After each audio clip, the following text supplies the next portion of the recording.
السلام علیکم۔ میرا نام زنین سلمان ہے اور میں لکھتی ہوں زنین آرزو کے نام سے۔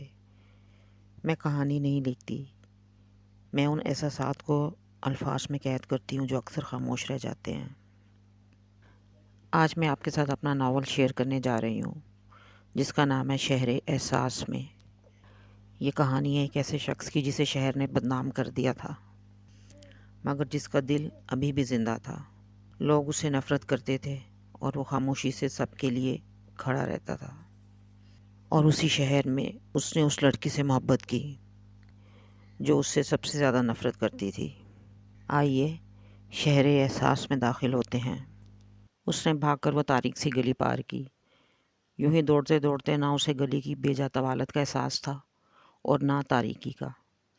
اس نے سوکھے گلے سے پلٹ کر سراسیمگی سے دیکھا۔ وہ اس کے سر پر پہنچ گیا تھا۔ اسے لگا وہ بے دم ہو کر گر پڑے گی۔ اگر وہ اس کے ہتھے چڑھ گئی تو؟ اس محلے میں ایک مشکوک شخص اس کے تعاقب میں تھا۔ اس کے اسکول میں چھٹیاں تھیں۔ وہ چھٹیاں ہمیشہ لاہور میں پھپھو کے یہاں گزارتی تھی۔ اسے پھپھو کا چھوٹا سا پرسکون گھر بہت پسند تھا۔ 2 کمروں کا گھر جس کے صحن میں امرود کا درخت تھا، اور ویسے بھی اس کی روشنا اور رانا سے بہت بنتی تھی۔ ان کے ساتھ اس کا وقت بہت اچھا گزرتا تھا۔ وہ بس سے خوشی خوشی اتری تھی۔ اس نے مسکرا کر تصور میں روشنا اور رانا کا حیران چہرہ دیکھا۔ وہ دونوں اس کے اچانک پہنچ جانے پر بت بن جائیں گی۔ پتہ نہیں گھر میں اس وقت کون کون ہوگا۔ راضی حسب معمول آفس گیا ہوگا اور پھپھو غیر یقینی طور پر اس وقت بھی کسی عبادت میں مشغول اپنی بیٹیوں کے نصیب کھلنے کی دعائیں مانگ رہی ہوں گی۔ اور روشنا اور رانا،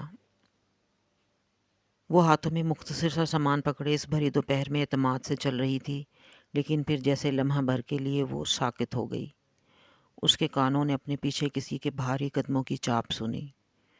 یہ آواز اس کی سماعت میں بہت دیر سے پڑ رہی تھی، مگر اس نے دھیان اب دیا تھا۔ اس نے ذرا سی گردن گھمائی۔ اس کا دل دھک سے رہ گیا۔ اس کے لبوں سے چیخ نکلتے نکلتے رہ گئی۔ وہ خوفناک چہرے والا شخص اس کے تعاقب میں تھا۔ اسے لگا اس کی ہتھیلیاں پسینے میں تربتر ہو گئی ہیں۔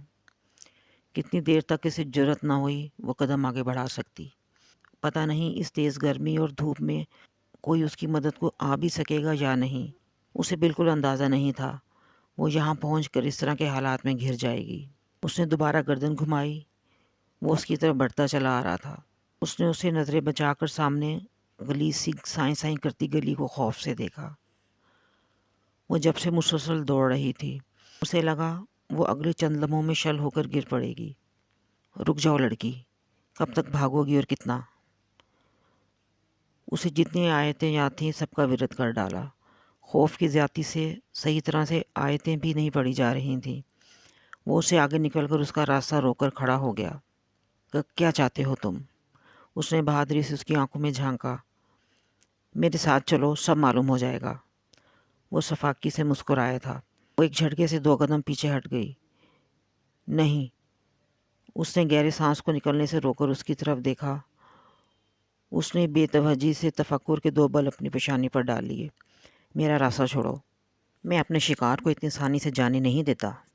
اس شخص نے اس کی گلائی پکڑنے کو آگے ہاتھ بڑھایا تھا، جبھی ذرا فاصلے پر گلی کے اختتام سے گھراتی آواز نے ماحول بدل دیا۔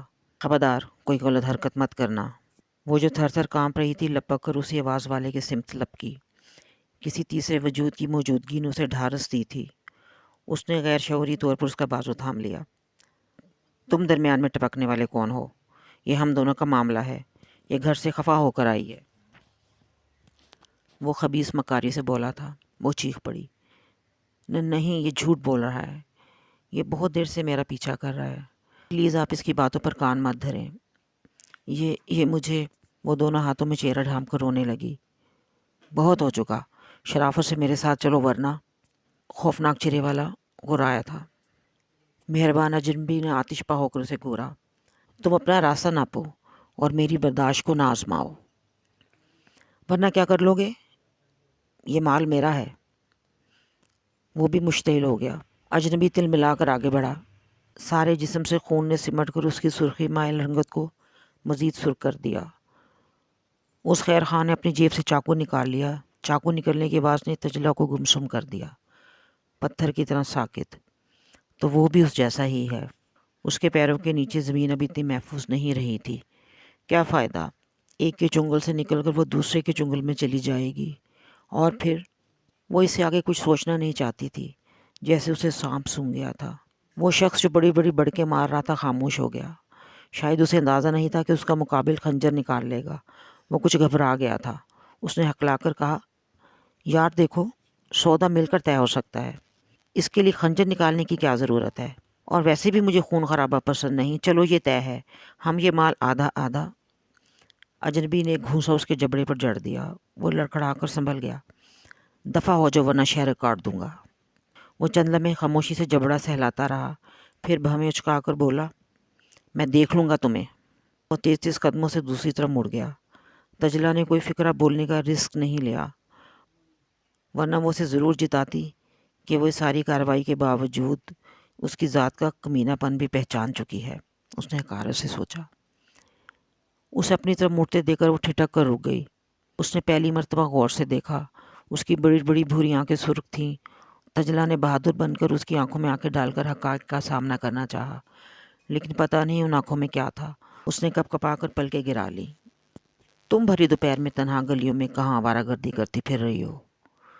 اس کی آواز کی کرختگی پر تجلا نے آنکھیں سکیڑ کر اس کی طرف دیکھا۔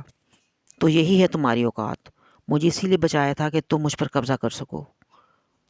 لڑکی، میں بدتمیزی برداشت نہیں کیا کرتا، اور جہاں تک رہا تم پر قبضے کا سوال، تو میں گھٹیوں چیزوں پر قبضہ نہیں جماتا۔ اب تم کہاں جاؤ گی؟ کیوں؟ اس نے اجنبی کی باتوں پر آنے والے غصے کو دبا لیا۔ میں بحث میں نہیں پڑھنا چاہتا، اور اگر زیادہ حجت کی تو میں تنہا چھوڑ جاؤں گا۔ پھر تم چاہے دوبارہ اس شخص کے ہاتھے چڑھ جاؤ، بچانے نہیں آؤں گا۔ مجھے اپنے کام دھندے پر بھی لگنا ہے۔ اگر میں اسی طرح اپنا وقت ضائع کرتا پھروں تو ہو چکا گزارا۔ اس نے مخاطب کی آنکھوں میں دیکھا۔ وہ بہت زیادہ اکھڑ مزاج اور بدتمیز تھا۔ اس نے حقارت سے سوچا، اس قسم کے شخص اور بھلا ہو بھی کیسے سکتے ہیں؟ غنڈہ گردی جن کا اوڑھنا بچھونا ہو۔ پہلے بھی میں نے آپ کو سندیسہ بھیج کر نہیں بلایا تھا، اس نے تلخ لہجے میں کہا۔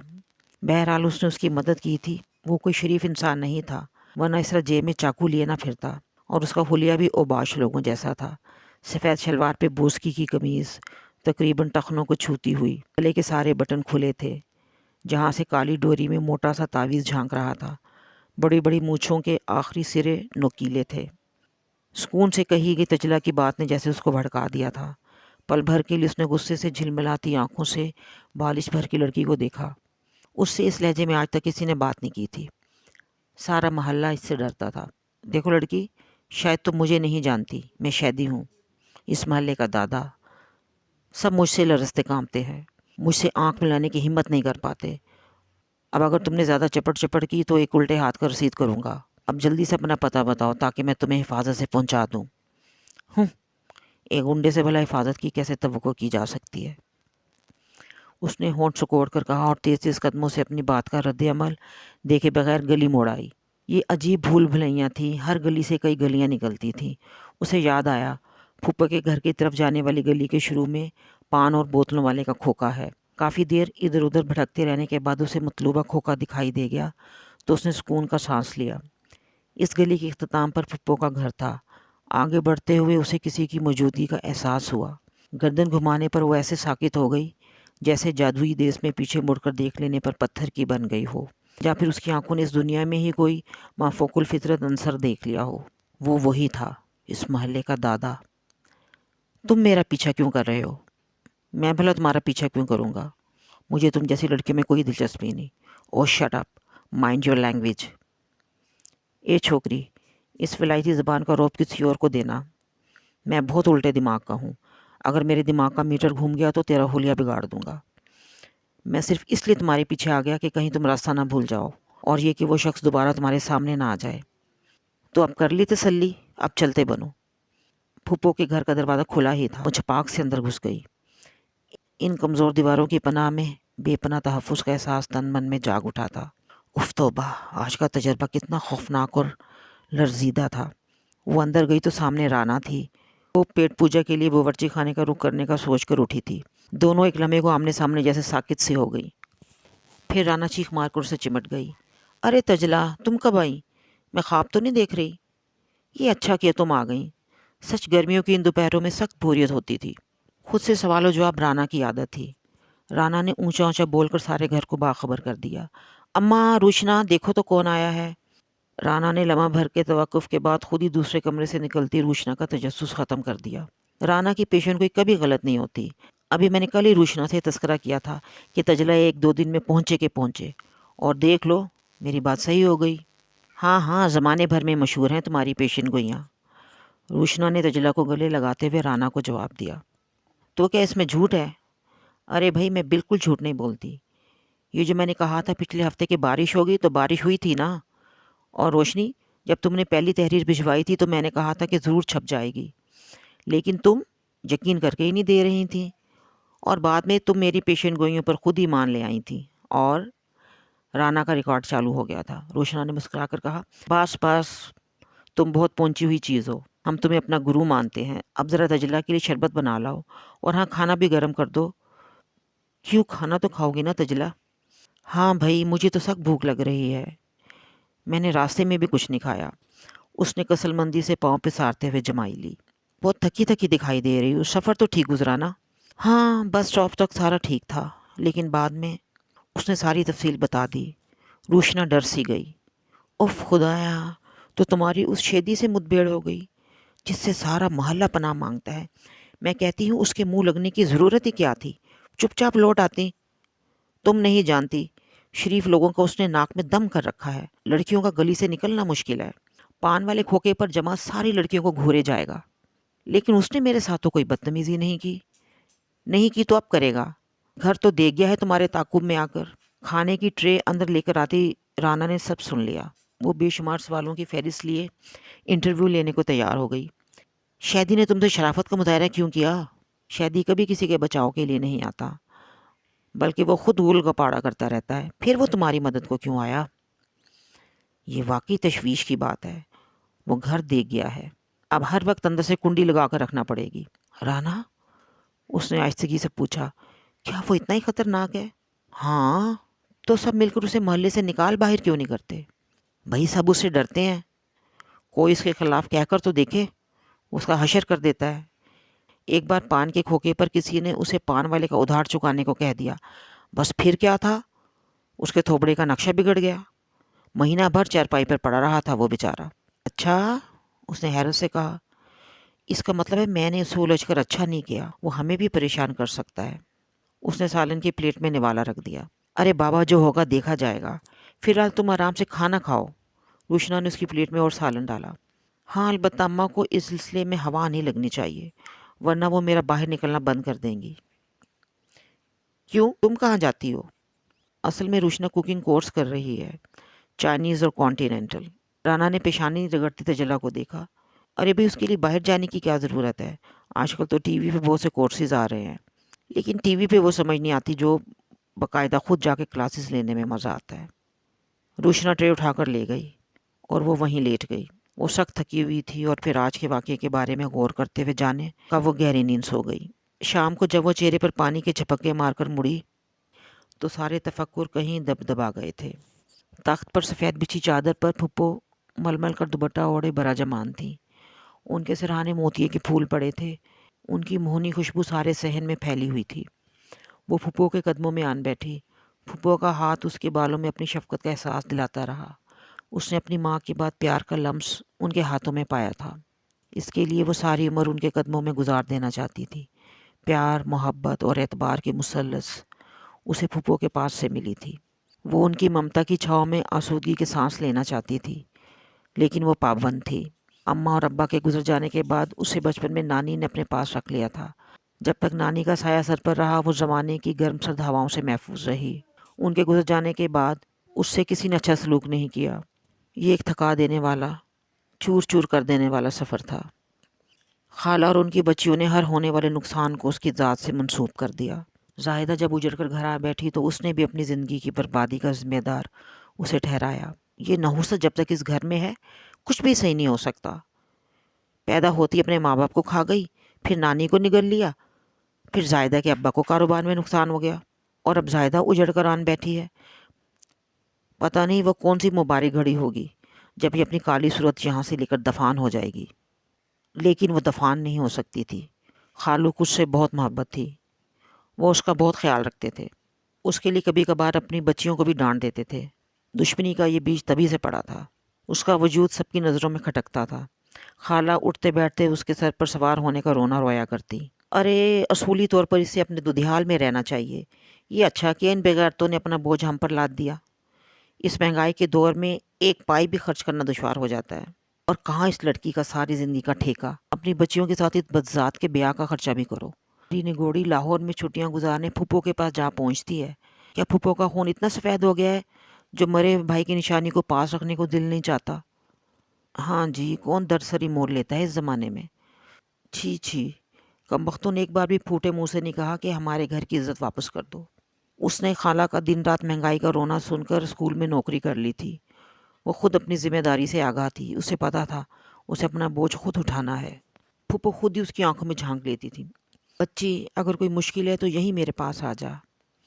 نہیں پھپھو، خالو مجھے بہت چاہتے ہیں، وہ میرے بغیر رہ نہیں سکتے۔ اور خالہ؟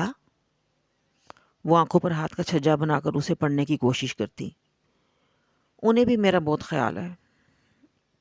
وہ اپنے آنسو اندر اتار جاتی۔